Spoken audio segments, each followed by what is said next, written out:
ஒளியின் தூதனுடைய வேஷத்தை தரித்து கொண்டு சாத்தான் வருவான் என்று சொன்ன மாதிரி கள்ள தீர்க்கதரிசிகள், கள்ள ஊழியர்கள் நல்ல ஊழியர்களைப் போல நடித்து கொண்டு வருவாங்க. தெரியாத ஆட்களை வீட்டில் சேர்த்துறாதுங்க. பயத்தை உண்டாக்குறது, குழப்பத்தை உண்டாக்குறது, ஒரு ஊழியக்காரனுக்கு அடிமையாக்க சில தீர்க்கதரிசனம் சொல்லி சொல்லி சில ஆட்களை அடிமையாக்கிடுவாங்க. அப்புறம் அவர் சொன்னாதான் இவங்க செய்வாங்க, அவர் சொல்றபடி தான் அவங்க செய்வாங்க. அது வேதத்தின்படி தவறு. உலகம் முழுவதையும் ஆண்டவருடைய வருகைக்கு ஆயத்தப்படுத்த போகிற ஒரு எழுப்புதல் அக்னி இந்தியாவிலே போடப்படுகிற காலம் வந்துவிட்டது. ஒரு பக்கம் எழுப்புதல் நடக்கும் பொழுது இன்னொரு பக்கம் உபத்திரவத்தை சந்தித்து தான் ஆக வேண்டும். அதற்கு மத்தியில எனக்காக நெருக்க ஆயத்தமா?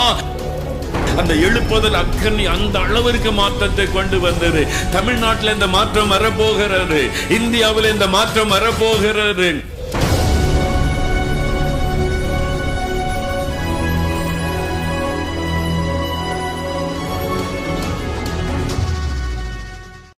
வரங்களை பற்றி தியானித்து கொண்டே வருகிறோம். அதில் 3 பிரிவுகளாக இந்த வரங்களை நம்ம பிரித்து கொண்டால் நமக்கு ஈஸியாக புரிந்து கொள்ள முடியும் என்று அது உங்களுக்கு சொல்லப்பட்டது. அதில் வெளிப்பாட்டு வரங்கள், கிஃப்ட்ஸ் ஆஃப் ரெவலேஷன், அதை பற்றி அறிந்து கொண்டீங்க. அப்புறம் வல்லமையின் வரங்கள், கிஃப்ட்ஸ் ஆஃப் பவர் கிஃப்ட்ஸ், விசுவாசம், குணமளிக்கும் வரம், அற்புதங்களை செய்யும் சக்தி. அப்புறம் ஆவியினால் ஏவப்பட்டு பேசுவது, ஆவியானவரால் ஏவப்பட்டு பேசுவது. அது ஆண்டவரோட நெருக்கமாய் வாழவும் தேவனோடு இணைந்திருக்கவும் உதவி செய்கிற வரங்கள். அந்நிய பாஷையில் பேசுவது, பாஷைகளை வியாக்கியானம் பண்ணுவது, தீர்க்க தரிசனம் உரைத்தல். இப்போ இந்த தீர்க்க தரிசன வரத்தை பற்றி பேசும்போது அந்த வரம் எப்படி நமக்குள்ளே கிரியை செய்கிறது, அந்த வரம்னா என்ன, அந்த வரத்தின் மூலமாக என்ன காரியம் நடக்கும், அது பக்தி விருத்தியை கொண்டு வரும், ஆறுதலை கொண்டு வரும், சிலருடைய வாழ்க்கையில் தவறுகளை சரிப்படுத்தி சரியாக அவர்களை வழி நடத்தும். அதுக்கு தான் தீர்க்க தரிசனம். அந்த வரம் அது சர்ச்சில் கூடி வரும்போது அந்த வரம் வெளிப்படலாம், தனிப்பட்ட முறையில் ஜெபிக்கும் போது அந்த வரம் வெளிப்படலாம். அதன் மூலமாக ஜனங்களுக்குள்ள ஒரு ஆறுதல், காயப்பட்ட உள்ளங்கள் ஆறுதல் அடையும், தடுமாறி கொண்டிருக்கிறவங்க பலனடைவாங்க, பக்தி விருத்தி அடைவாங்க. சிலர் தங்களுடைய பாவத்தை உணர்ந்து மனம் திரும்பும்படி தீர்க்க தரிசனம் வெளிப்படும். அந்த ரகசியம் வெளிப்படும் போது அவங்க மனம் திரும்பி ரட்சிக்கப்படுவாங்க. அதுக்கு தான் அந்த வரம். மெயினான நோக்கம் ஆத்துமாக்கள் ரட்சிக்கப்படணும், கர்த்தருக்குள்ள பலன் அடையணும். அதுதான் தீர்க்க தரிசன வரத்தினுடைய நோக்கம். சரியா? இப்போ ஒரு காரியத்தை குறித்து கொஞ்ச நேரம் நம்ம பார்க்க போகிறோம். அது என்ன காரியம் என்றால், ஒரு பக்கம் அந்த நல்ல தீர்க்க தரிசனம் அதை பார்த்துட்டோம், எப்படி தீர்க்க தரிசனம் வெளிப்படும், எப்படி பிரயோஜனப்படும்னு. இன்றைக்கி கள்ள தீர்க்க தரிசனத்தை பற்றி இயேசுவே சொல்லி இருக்கிறார். பாருங்கள், பைபிளில் இருக்குது. வசனம் வாசிக்கலாம். மத்தேயு 24:11 வசனம் பாருங்க. அநேகம் கள்ள தீர்க்கதரிசிகளும் எழும்பி அநேகரை வஞ்சிப்பார்கள். கடைசி காலத்தில் இயேசுவே எச்சரிப்பா சொல்றாரு, அநேக கள்ள தீர்க்கதரிசிகள், 1-2 பேர் அல்ல, அநேக கள்ள தீர்க்கதரிசிகள் எழும்புவாங்க, அநேகரை வஞ்சிப்பாங்க, ஏமாற்றுவாங்க. அப்போ அந்த தீர்க்க தரிசன வரத்தை மக்களை ஏமாற்றுவதற்கு பயன்படுத்துவாங்க. நிறைய பேர் எழும்புவாங்க. அதனால் என்ன செய்யணுமா, நம்ம கவனமாக இருக்கணுமா. சென்னையில் எனக்கு ஒரு சகோதரி தெரியும். அவங்க நல்ல குடும்பமாக ஆவியில் நிரம்பி ஜெபிப்பாங்க, கர்த்தருக்குள்ளே இருக்கிறவங்க. திடீர்னு பாருங்கள், அவங்களுடைய மனைவி இவங்கள்ட்ட பேச மாட்டாங்க. சமைச்சு வச்சுட்டு சாப்பிட வந்தால் டேபிளில் வச்சுட்டு உள்ள வீட்டுக்கு ரூமுக்குள்ளே போயிடுவாங்க. இவங்களே எடுத்து வச்சு சாப்பிடுவாங்க. ஒய்ஃப் நல்லா சரியாக பேச மாட்டாங்க ஹஸ்பண்டுக்கிட்ட. கொஞ்ச நாளாக சில நாட்களாக அவர் கவனிச்சுக்கிட்டே இருந்தாங்க. ஏன் சாப்பாடு நல்லா பேசி நாங்களாம் ஒன்றா மகிழ்ச்சியாக இருந்தால் திடீர்னு என் ஒய்ஃப் விலகி போகிறா, அது இப்போ பேசுவது கூட இல்லை கணவர்கிட்ட.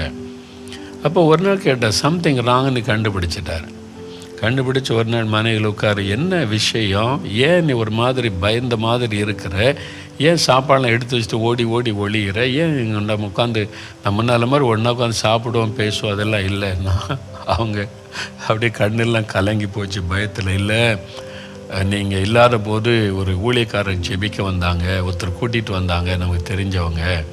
சரி, ஊழியக்காரர் தானே, அதுக்கு என்ன அப்படின்னு கேட்டால், நமக்கு ஒன்றும் பண்ண தெரியாது, வேறு தெரிஞ்சவங்க ஒருத்தன் கூப்பிட்டு வந்தாங்க, இப்படி ஊழியர் வந்தார் தீர்க்கத்தை சொல்லுவாருன்ட்டுன்னு கூப்பிட்டு வந்துட்டாங்க.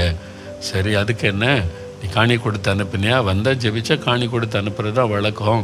ஆமாம், ஆனால் ஒரு தீர்க்க தரிசனம் சொன்னார். என்ன தீர்க்க தரிசனம் சொன்னாருன்னு கேட்டால், மகளே, உனக்கும் உன் கணவருக்கும் சண்டை வரப்போகிறது, உனக்கும் உன் கணவருக்கும் சண்டை வரப்போகுது, பிரிவினை வரப்போகிறது. தீர்க்க தரிசனம். இது எப்படிங்க பக்தி விருத்தியோட பயத்தை தான் உண்டாக்கும். ஒரு கணவன் மனைவி நல்லா இருக்காங்க, எதிர்க்கிறாங்க, கர்த்தர் சொல்லுகிறான்னு சொல்லிட்டு போன உடனே அவ்வளோதான், அவர் போயிட்டார் சொல்லிட்டு.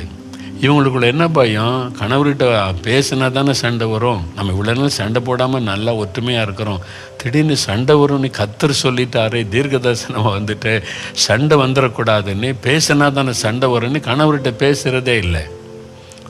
அவங்க கணவர் சொன்னாங்க, அட மண்டு உட்காரு, இதெல்லாம் தீர்க்க தரிசனமே கிடையாது, கர்த்தர் இப்படியெல்லாம் பேசவே மாட்டார். நம்ம கர்த்தருக்குள்ளே இருக்கிறோம், ஜெபிக்கிறோம், குடும்பமாக மகிழ்ச்சியாக இருக்கிறோம்.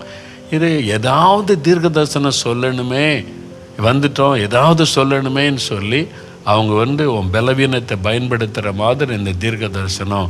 அவங்க சரியான ஊழியக்காரங்களே கிடையாது. நீ ஒன்றும் பயப்படாது, அப்படிலாம் வராது. நம்ம கர்த்தருக்குள்ளே இருக்கிறோம், மகிழ்ச்சியாக இருக்கிறோம், அப்படிலாம் ஒன்றும் நடக்காது, கர்த்தர் நம்மளை நடத்துகிறார், பயப்படாதன்னு சொல்லி ஒரு கண்டிஷன். இனிமேல் நான் இல்லாத சமயத்தில் நமக்கு நம்ம பாஸ்டர்னா வரட்டும், நம்ம சர்ச்சு பாஸ்டர் நமக்கு தெரியும், அவங்க வரட்டும் வீட்டுக்கு, அவங்க குடும்பமாக வருவாங்க, ஜெபிப்பாங்க, அது வேறு. தெரியாத ஊழியக்காரன் சொல்லி யார் வந்தாலும் வீட்டில் சேர்க்கக்கூடாது, நான் இருக்கும்போது வர சொல்லு, யாரையும் வீட்டுக்குள்ளே சேர்க்காத அப்படின்னு சொல்லிட்டாங்க. பாதுகாக்கப்பட்டிரு குடும்பம். நல்லா கவனிங்க, ரொம்ப கவனமாக இருக்கணும். கடைசி காலம், கடைசி காலம். ஒரு சமயம் ஒரு சகோதரி பாருங்கள், பகல் நேரம்தான் நல்லா ஜெபிக்கிறவங்க, கர்த்தருக்குள்ள இருக்கிறவங்க தேசத்துக்காலாம் ஜெபிப்பாங்க. ஒரு நாள் வீட்டு வாசலில் உட்காந்துருக்குறாங்க, மத்தியான நேரம் சாப்பிட்டு முடிச்சாச்சு, பைபிள் வாசிக்கிட்டு வீட்டு வாசலில் உட்காந்து அப்படி பைபிள் வாசிக்கிட்டே இருக்கிறாங்க. அப்போ ஒருத்தர் பைபிளோடு வந்தார். அவர் ட்ரெஸ் எல்லாம் பார்த்தா ஊழியக்கார மாதிரி அந்த மாதிரி ட்ரெஸ் அனுப்பி வந்திருக்கிறார். அவர் பார்த்தோன்னா இவங்க முன்ன பின்ன தெரியாது, இவங்க பாஸ்டர் இவங்களுக்கு தெரியும். அவர் வந்தார், பார்த்துட்டு நின்னார். அவர் நின்றுட்டு, சகோதரி, ஆண்டவர் உங்கள் வீட்டுக்கு தான் என்னை அனுப்பினாருன்னார். இவங்க அதிர்ந்துப்போ, நீங்கள் யார் ஐயான்னு கேட்டேன். நான் ஊழியக்காரன், நான் ஜெபம் பண்ணும்போது கர்த்தர் எனக்கு வெளிப்படுத்துவார், எனக்கு ஜெபிக்கும் போது உங்கள் வீட்டை காமிச்சார், உங்களை சந்தித்து ஜெபிக்க சொன்னார் அப்படின்னாங்க. இவங்களுக்கு உடனே ஏற்றுக்கொள்ள முடியல. இவர் யாருன்னே நமக்கு தெரியாது. நம்ம சர்ச்சுக்கு போனால் நம்ம பாஸ்டர் தெரியும், அங்கே வர்ற ஊழியக்காரங்க தெரியும், அது வேறு. இது யாருன்னே தெரியாது, புதுசாக கர்த்தர் வர சொன்னார்ன்றாரு அப்படின்னு சொன்னால் அவங்களால கொஞ்சம் ஸ்பிரிச்சுவலாக ஸ்ட்ராங்காக இருந்தவங்க, அதனால் உடனே ஏற்றுக்கொள்ள முடியல. ஆனால் அவர் சொல்லலை, கர்த்தர் வர சொன்னார், ஒரு ஜெபம் பண்ணிட்டு நான் போயிடுறேன். அப்போ அது மாதிரி சொல்லும்போது வேண்டான்னு மறுக்க முடியாது பாருங்கள். கையில் பைபிள் வச்சுக்கொண்டு நம்ம ஒரு ஊழியக்காரனாக வரும்போது ஒரு ஜெபம் பண்ணிட்டு போனால் மறுக்க முடியாது பார்த்தீங்களா? அந்த மாதிரி காரியத்தில் சரி வேறு வழி இல்லை சொல்கிற, சரி ஒரு ஜெபம் பண்ணிட்டு போங்கன்னு வீட்டுக்குள்ளே கூப்பிட்டு ஒரு பாய் போட்டாங்க. இவங்க அதுக்கு இவர் அதனால் வேறு ஆள் வீட்டில் யாரும் இல்லை, பாயில் முழங்கால் போட்டு இவங்க தூரமாக முழங்கால் போட்டாங்க. ஏன்னா இது அவங்களுக்கு சரியாக தெரியல. அப்போவே ஆவியில் ஒரு டிஸ்டர்பன்ஸ் வந்தவுடனே ஜெபம் பண்ணிட்டு போயிடட்டோன்னு தான் எண்ணாங்க.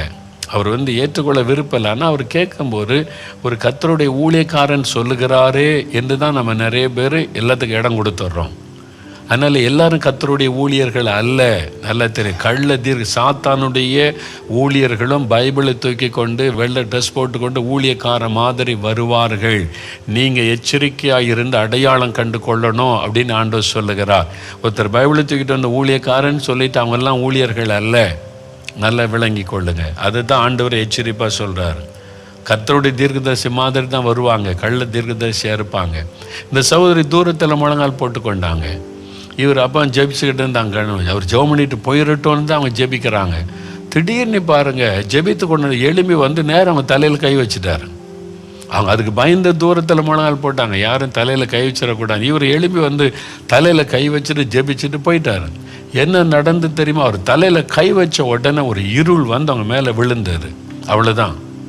அவங்களால ஜெபிக்க முடியல, துதிக்க முடியல, பைபிள் வாசிக்க முடியல. அப்படியே ஒரு இருள் ஆட்கொண்டதை போல் ஆகிவிட்டார். ரொம்ப கஷ்டப்பட்டாங்க. ஐயோ, என்னால் ஜெபிக்க கூட முடியலையே அப்படின்னு சொல்லி. பிசாசு தேவனுடைய ஊழியக்காரன் மாதிரி ஒளியின் தூதனுடைய வேஷத்தை தரித்து கொண்டு சாத்தான் வருவான் என்று சொன்ன மாதிரி கள்ள தீர்க்கதரிசிகள், கள்ள ஊழியர்கள் நல்ல ஊழியர்களைப் போல நடித்து கொண்டு வருவாங்க. தெரியாத ஆட்களை வீட்டில் சேர்த்துறாதுங்க. ரொம்ப கவனமாக இருக்கணும். அதன் பிறகு அந்த சகோதரி பல மாதமாக ஜெபிக்க முடியாமல், அப்புறம் ஒரு முழு ஜெபத்தில் நாங்கள்லாம் போய் இந்த சில ஊழியர்கள் இருந்து ஜெபித்த போது அவங்க வந்து அதுக்காக அழுது விடுதலை பெற்றுக்கொண்டாங்க. சாத்தான் பாருங்க எவ்வளோ தந்திரமாக வந்து ஒரு ஜெபிக்கிற சகோதரியை முடக்கி விட்டான். யாரும் தலையில் டக்குன்னு கை வைக்க இடம் கொடுக்காதங்க. உங்களுக்கு தெரியாத ஊழியர்கள், உங்கள் பாஸ்டர்னா உங்கள் சபை பாஸ்டர், உங்களுக்கு அவங்களுக்கு தெரியும், அவங்க உங்கள் குடும்பம், அது மாதிரி நேசிங்க. அவங்க அது வித்தியாசம். உங்கள் பாஸ்டர் சர்ச்சுக்கு ஒரு ஊழியக்காரர் கொண்டு வந்திருக்கிறாரு, அவங்களுக்கு நல்ல பழக்கம், நல்லா தெரிஞ்சவங்கன்னா அது வித்தியாசம் வேறு. தெரியாத ஒரு ஆள் வந்து பழக்கமே இல்லாத ஆள் வந்து பைபிளை தூக்கிட்டு வந்து கர்த்தர் வர சொன்னார் அப்படின்னு சொன்னால் நீங்கள் நம்பிடாதங்க.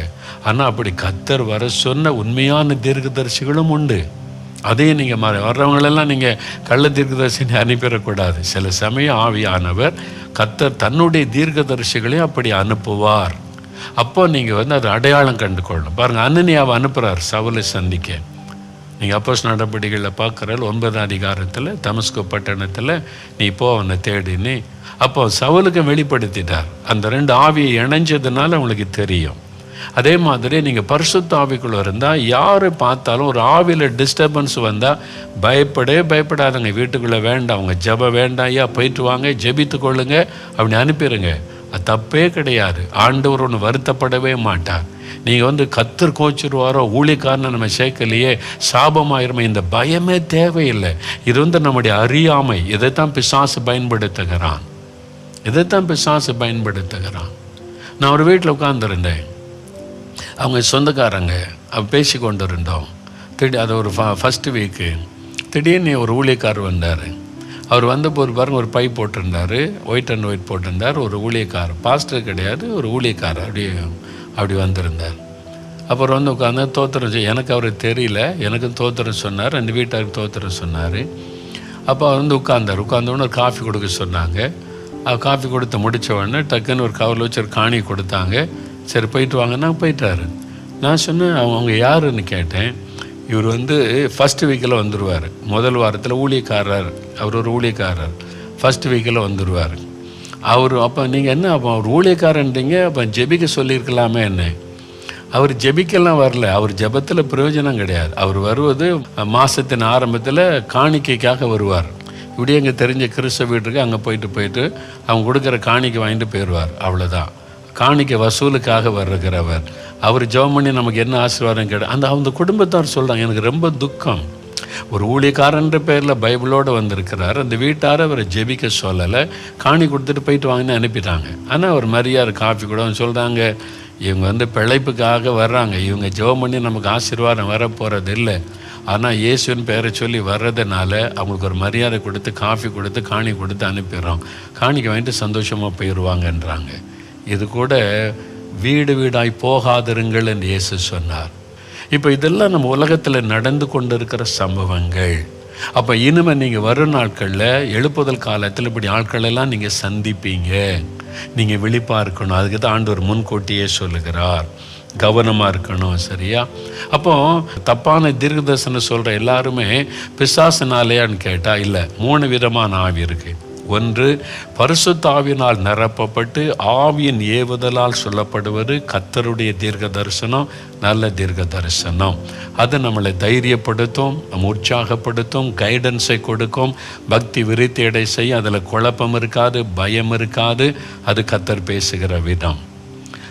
பிசாசு சில சமயத்தில் பேசுவான். கள்ள தீர்க்கதரிசிகளை நம்ம வீட்டுக்கு அனுப்புவான், நம்மை குழப்புவதற்கும் நம்மை பயத்துக்கு அடிமைப்படுத்தவும் நம்ம மேலே இருளை கொண்டு வரவும் நம்முடைய ஜெப வாழ்க்கையை கெடுக்கவும் தவறான தீர்க்க தரிசனத்தை சொல்லவும் சில ஆட்களை பிசாசு அனுப்புவான். அவங்க சாத்தானுடைய ஏஜெண்டாகவே இருப்பாங்க. ஆனால் பைபிள் வச்சுருப்பாங்க, அந்நிய பாஷை பேசுவாங்க, ஊழியக்காரன்னு சொல்லி கொள்ளுவாங்க. அவங்கள பிசாசு பயன்படுத்துவாங்க. கள்ள தீர்க்கதரிசிகள் அவங்க வந்து ஆட்டு தோலை போத்து கொண்டு வருகிற ஓநாய்கள். நீங்கள் கவனமாக இருக்கணும். 3வது, நல்ல கர்த்தருடைய தீர்க்கதரிசியாக இருப்பாங்க. சில சமயம் மாம்சத்தில் அவங்க சொந்த ஆவியில் தீர்க்கதரிசி சொல்லிடுவாங்க. ஒரு சமயம் நான் இங்கே எங்கள் வீட்டில் தான் எங்கே ஒரு ஊழியத்துக்கு அவசரமாக புறப்பட்டு கொண்டு இருந்தேன். ஒரு சகோதரி வந்தாங்க. எனக்கு ரொம்ப அவங்க பழக்கெல்லாம் கிடையாது, கேள்விப்பட்டிருக்கேன். ஆண்டவர் உங்களை பார்த்துட்டு வர சொன்னார், ஜெபம் பண்ணிட்டு வர சொன்னார். அப்படியா, எங்கே இருக்கீங்க சிஸ்டர்னு? எங்கே இருக்கிறேன், ஊழியம் செய்கிறேன். நாங்கள் சரி, ஒரு ஊழியக்காரின்னு வந்திருக்கிறாங்க, எனக்கு ஒரு ஜெபம் பண்ணுங்கன்னு அவங்க ஜெபிச்சாங்க. அவங்க ஜெபம் பண்ணும்போது சில தீர்க்க தரிசனம் சொன்னாங்க. ஆனால் அது ஒன்றும் என் இருதயத்தில் போகலை, என் ஆவியில் அதை ஏற்றுக்கொள்ள முடியல. பயப்படாதே, கலங்காத ஒரு தீர்க்கம் சொல்லிவிட்டு அவங்க போயிட்டாங்க. அப்போது அது குறித்து யோசித்த போது ஏன் என் ஆவியில் அதை ஏற்றுக்கொள்ள முடியல? அப்போ ஆவியான சொன்னார், அவள் என் ஊழியக்காரி தான், நான் அவளை சில காரியத்தில் பயன்படுத்துகிறேன். ஆனால் இப்போ இந்த இடத்துல அவள் சொன்னது, நான் பேசலை, தன்னுடைய மாம்சத்தில் தீர்க்க தரிசனம் உரைத்தாள். உன்னை திருப்திப்படுத்த, சந்தோஷப்படுத்த மாம்சத்தில் அவள் பேசிட்டு போயிட்டா, அவ்வளோதான். அப்போ மாம்சத்திலும் தீர்க்க தரிசனம் வெளிப்படும். ஏன்னு சொன்னால், நம்ம எல்லாருமே பொதுவாக கர்த்தர் எதாவது பேச மாட்டாரா, தீர்க்க தரிசனம் வெளிப்படாதா அப்படின்னு கேட்கிற சுபாவம் உள்ளவளாக இருக்கிறோம். இந்த பலவீனத்தை பயன்படுத்தி சிலர் சுயநலத்துக்காக கர்த்தர் பேசாமல், அங்கே ஆவியானவரும் பேச மாட்டார், பிசாசும் பேச மாட்டான், இவங்களே மாம்சத்தில் சில அந்நிய பாஷை பேசி தீர்க்க தரிசனம்னு பேசிட்டு போயிடுவாங்க. அதை கேட்டோன்னா உங்களுக்கு ஒரு சந்தோஷம் வந்துடல, அந்த மாதிரி. அதனால் நம்ம கவனமாக இருக்கணும். ஒன்று, ஆவியானவர் பேசினா உங்களுடைய ஆவியில் தெளிவாக தெரியும், உங்களுடைய ஆவியில் கலக்கம் வராது, உங்களுடைய ஆவியில் அதை நீங்கள் எதிர்க்க மாட்டீங்க. உங்களுக்கே தெரியும், உங்களுக்குள்ளே இருக்கிற ஆவியானவர் அதை ரிஜெக்ட் பண்ணுகிறார், அதை ஏற்றுக்கொள்ள முடியாதபடி தடுக்கிறார். நீங்கள் உங்களுக்கு அனுபவம் இருக்கும் சிலருக்கு. அப்போ சிலர் பேசும்போது அந்த அசுத்த ஆவி, அந்த பிசாசு, கள்ள தீர்க்கதரிசி, சிலர் பேசும்போது மாம்சத்தில் தீர்க்க தரிசனம் உரைப்பாங்க. உங்களை பற்றி தெரிந்து வைத்து கொண்டு தீர்க்க தரிசனமாக சில காரியத்தை சொல்லிட்டு போயிடுவாங்க. அது ரொம்ப ஆபத்து. அதனால் அதில் நீங்கள் கவனம் செலுத்தணும். ஒரு வீட்டுக்கு போயிருக்கிறோம், நல்ல கணவன் மனைவி, நல்ல ஆண்டவருடைய பிள்ளைங்க, அவங்களுடைய பிள்ளைகள்லாம் இருக்கிறாங்க. அதில் ஒரு மகனுக்கு ரொம்ப பாதிப்பு, பிரச்சனை. அதனால் அவங்க ரொம்ப ஜெபிப்பாங்க. நானும் போகும்போதெல்லாம் ஜெபிக்க சொல்லுவாங்க, ஜெபிக்கிறோம். கர்த்தருக்குள்ள அந்த போராட்டத்துக்கு மத்தியிலும் கர்த்தருக்குள்ள பலனாக இருக்கிறாங்க. அந்த வீட்டில் ஒரு முறை போயிருக்கும்போது கணவன் மனைவிக்குள்ளே ரொம்ப ஒரு பிரச்சனை, ஒரு மனம் பாதிக்கப்பட்ட காரியம். என்ன விஷயம் அப்படின்னு கேட்டால், ஒரு ஊழியக்காரரை கூப்பிட்டு வந்தாங்க. யாரோ இது மாதிரி பிரச்சனை இருக்கிறனாலே பல ஊழியரை கூப்பிட்டு வருவான்ல, அது மாதிரி யாரோ கூப்பிட்டு வந்தாங்க, ஒரு ஊழியக்காரன். அப்போ இந்த பையனுக்கு பிரச்சனை, நாங்களும் எவ்வளோ ஜெபிக்கிறோம், மாறில் ஜெபம் பண்ணுவோம் அப்படின்னு ஜெபம் பண்ணால், இவர் தீர்க்க தரிசனமாக என்ன சொன்னார், தகப்பனுடைய சொந்தக்காரங்க, அந்த பையனுடைய தகப்பனுடைய சொந்தக்காரங்க பில்லி சொன்ன வச்சிருக்காங்க, கர்த்தர் சொல்லுகிறார் அப்படின்னு வெளிப்பாடு சொல்லி தீர்க்க தரிசனமாக சில காரியெல்லாம் சொல்லிட்டார். சொன்ன உடனே அந்த மனைவிக்கு என்ன, உங்கள் குடும்பத்தார் தான் பில்லி சொன்னி வச்சு நம்ம பிள்ளைக்கு இப்படி ஆயிட்டு பிரச்சனை. அவர் சொன்ன உடனே கணவருக்கு கோவம் அவரும் நல்ல ஸ்பிரிச்சுவல் மேன் தான், நல்ல குடும்பம், அவருக்குள்ள கோவம் வந்துட்டான். இது கணவர் இல்லாத நேரத்தில் தீர்ன்னு சொல்லிட்டு அவர் போயிட்டார். கணவர் வெளியே தோட்டத்துக்கெலாம் போயிட்டு வந்தபோது அவங்க சொன்னாங்க, இது மாதிரி ஒரு ஊழியக்கார் வந்தார், நம்ம பையனுக்கு பிரச்சனைக்கு ரகசியத்தை தீர்க்க தரிசனமாக வெளிப்படுத்திட்டார். என்ன வெளிப்படுத்தினார், உங்கள் குடும்பத்தார் தான், அவங்க அண்ணன் தம்பி அவங்க தான் வச்சுட்டாங்க பில்லி சொன்னியும் அப்படின்னு கர்த்தர் தெளிவாக சொன்னார் அப்படின்னு அவங்க சொன்ன உடனே இவருக்கு பயங்கர கோவம் வந்ததுன்னா பெரிய பிரச்சனை. இப்போ கணவன் மனைவிக்குள்ள பிரச்சனை, குடும்ப சமாதானம் பாதிப்பு. இல்லை அந்த ஊழியக்காரர் தானே வெளிப்பாடு சொன்னார், தீர்க்க தரிசனமாக சொன்னாரே அப்படின்னு கேட்டால், எதுக்கு ஏன் அண்ணன் தம்பியெல்லாம் அதில் இழுக்கிற, நம்ம ஜெபம் பண்ண விடுதலை கிடைக்காதான்னு. இப்போ அவர் என்ன சொல்லிட்டாரு, அந்த ஊழியக்காரன் வரணும், அவர் திரும்ப இதை ப்ரூவ் பண்ணணும். சும்மா தீர்க்கம் சொல்லிட்டு போனார்னா ப்ரூவ் பண்ணணும், ஏன் அண்ணன் தான் பண்ணினாருன்றதை ப்ரூவ் பண்ணணும். இல்லாட்டா நான் விட மாட்டேன், அந்த ஊழியக்காரர் எங்கே இருந்தாலும் விட மாட்டேன், கூட்டிகிட்டு வா அப்படின்னு சொல்லி பெரிய பிரச்சனை. பாருங்கள், இது மாதிரிலாம் தேவையில்லாத பிரச்சனை வீட்டுக்குள்ளே உண்டாக்குவார். அதனால தான் நீங்கள் ஒரு ஊழியக்காரனை வீட்டுக்கு அழைச்சாலும் அவங்களுடைய ஊழியத்தை பற்றி முழுமையாக நீங்கள் தெரிஞ்சிருக்கணும். அவங்க என்ன ஊழியம் செய்கிறாங்க, எப்படிப்பட்ட ஊழியம் செய்கிறாங்க, யாரோ சொன்னாங்கன்னு நம்பிடக்கூடாது. சிலர் அவங்க உணர்ச்சி வசப்பட்டு ஆவிக்குரிய வாழ்க்கையில் பலவீனமாக இருப்பாங்க. ஒரு தீர்க்க தரிசனத்தை கேட்டோன்னே ரொம்ப உற்சாகமாக வீடு வீடாக கூட்டிகிட்டு வந்துடுவாங்க. நீங்கள் கவனமாக இருக்கணும் எல்லாவற்றிலும். கடைசி காலம் இது. அதனால் நான் என்ன சொல்கிறேன்னாக்கி, உங்ககிட்டே கர்த்தர் பேசுவார். இனிமேல் உங்கள் மூலமாகவே ஆண்டவர் பேசுவார், தீர்க்க தரிசனம் வெளிப்படும், கர்த்தர் உங்கள் மூலமாக கிரியை செய்வார். ஆனால் இந்த மாதிரி தவறான தீர்க்க தரிசனங்களை சொல்லிவிடாதபடி நீங்கள் கவனமாக இருக்கணும். மாம்சத்துக்கு இடம் கொடுத்து விடக்கூடாது, எதையாவது சொல்லிடணும்னு. ஏன்னா சிலர் என்கிட்ட வருவாங்க, ஜெபிக்க சொல்லுவான். பிரச்சனைலாம் கேட்டு ஜோமணி முடித்த உடனே அப்படியே போக மாட்டாங்க. ஒருத்தர் முடிஞ்ச ஒருத்தர் என்ன விஷயம் அவனு கேட்டான். இல்லை ஜெபம் பண்ணும்போது ஏதாவது தெரிஞ்சுதாமாங்க. உண்மையில் கேட்டிருக்காங்க சிலர். நான் கேட்டேன் என்ன தெரியணும் அப்படின்னு கேட்டேன். இல்லை ஜெபம் பண்ணும்போது சிலர்லாம் சொன்னாங்க, உங்களுக்கு ஒரு மந்திரவாதம் பண்ணி பில்லு சொன்ன செய்யிருக்கு இவங்க செஞ்சுருக்கான்லாம் சொன்னாங்க. அதான் உங்களுக்கு எதாவது தெரியுதான்னாங்க. நான் என்ன தெரியுது, எனக்கு என்ன மனசில் தெரியும், இவங்க இன்னும் கத்துறக்குள்ளே சரியாக இல்லை, அதுதான் எனக்கு தெரியுது. அப்போ அவங்க சொன்னாங்க, அதை கன்ஃபார்ம் பண்ணிட்டு பிறகு வந்திருக்காங்க. நான் சொன்னேன், நாங்கள் மந்திரவாதி கிடையாது. ஊழியக்காரனை குறி சொல்லுகிறவனா மந்திரவாதியாக பார்க்காதங்க. ஊழியக்கார்கிட்ட போகும்போது இவர் நமக்கு ஏதாவது குறி சொல்லுவார், தீர்க்க தரிசனம் சொல்லுவார் அப்படின்னு எதிர்பார்ப்போடு போகாதங்க. ஜெபம் பண்ண போங்க. கர்த்தர் உங்களுக்கு ஒரு செய்தி வைத்திருந்தால் அந்த தீர்க்கதரிசி மூலமாக பேசுவார். ஆனால் நீங்கள் எனக்கு எதாவது வெளிப்பாடு கிடைக்கணும், அது செய்யணுன்ட்டு நினைப்போட போகாதுங்க. அவங்க குறி சொல்கிறவங்க கிடையாது, மந்திரவாதி கிடையாது. ஊழியக்காரங்க தேவனிடத்தில் ஜெபிக்கிறவங்க. கர்த்தர் வெளிப்படுத்தினா ஒன்று சொல்லாந்துறத இது தப்பு. நீங்கள் இப்போ நான் ஆண்டோடைய கிருபையில் இத்தனை வருஷம் ஊழியம் செய்து கொஞ்சம் தெரிஞ்சதுனால ஓகே. இதுவே புதுசாக ஒரு ஊழியக்காரன் அப்போ தான் வந்தாக்கி நல்ல ஊழியக்காரனாக இருப்பாங்க. நீங்கள் போய் எனக்கு கர்த்தர் எதாவது வெளிப்பாடு கொடுத்தாரான்னு கேட்டால் அவங்க என்ன நினைப்பாங்க, அப்போ ஏதாவது நம்ம தீர்க்க தரிசனமாக சொன்னாதான் நம்மளை ஊழியக்காரனை இவங்க மதிப்பாங்கன்னு நினச்சி ஏதாவது மாம்சத்தில் சொல்லிடுவாங்க. அந்த ஊழியக்காரனை பாவம் செய்ய வைக்கிறது நீங்கள். அந்த தப்பை செய்யாதங்க. ஊழியக்காரன்ட்ட போனால் அவங்களுடைய பிரச்சனை சொல்லுங்கள், ஜெபிக்க சொல்லுங்கள். அவங்க ஜெபம் பண்ணும்போது கர்த்தருடைய வார்த்தை வெளிப்பட்டால் அவங்க சொல்லுவாங்க. நீங்கள் போய் உட்காந்துக்கிட்டு என்ன வெளிப்பாடு, இந்த தீர்க்க தரிசனம் இது சொல்கிறாரு அதை சொல்கிறார கேட்காதுங்க. மந்திரவாதிகள் அல்ல, குறி சொல்கிறவங்க இல்லை. இதை ஊழியக்காரங்களும் இதில் மெச்சூரிட்டியாக இருக்கணும். விசுவாசிகளும் நம்ம வசனத்தில் தேறினவர்களாக கவனமாக இருக்கணும். தயவுசெய்து ஊழியக்காரங்கிட்ட குறி சொல்கிறவன்ட்ட போய் கேட்குற மாதிரி கேட்காதுங்க. சிலரை தீர்க்க தரிசன வரத்தில் ஆண்டவர் பயன்படுத்துவார். அப்படிப்பட்ட சிலர் இருக்கிறாங்க. அவங்க வர்றவங்களுக்கு தீர்க்க தரிசனத்தின் மூலம் கிளியர் பண்ணுவார். அவங்களுடைய துக்கம் மாறும், அவங்களுடைய வேதனை நீங்கும், கைடன்ஸ் கிடைக்கும். அவங்க மெச்சூரிட்டியாக இருப்பாங்க. அவங்க வீடு விட போய் பணம் கலெக்ட் பண்ணுற ஆளாக இருக்க மாட்டாங்க. பணத்தின் மேலே சிந்தை இருக்காது, ஆத்ம பாரத்தோடு இருப்பாங்க. அந்த மாதிரி உண்மையான தீர்க்கதரிசிகளும் இருக்கிறாங்க.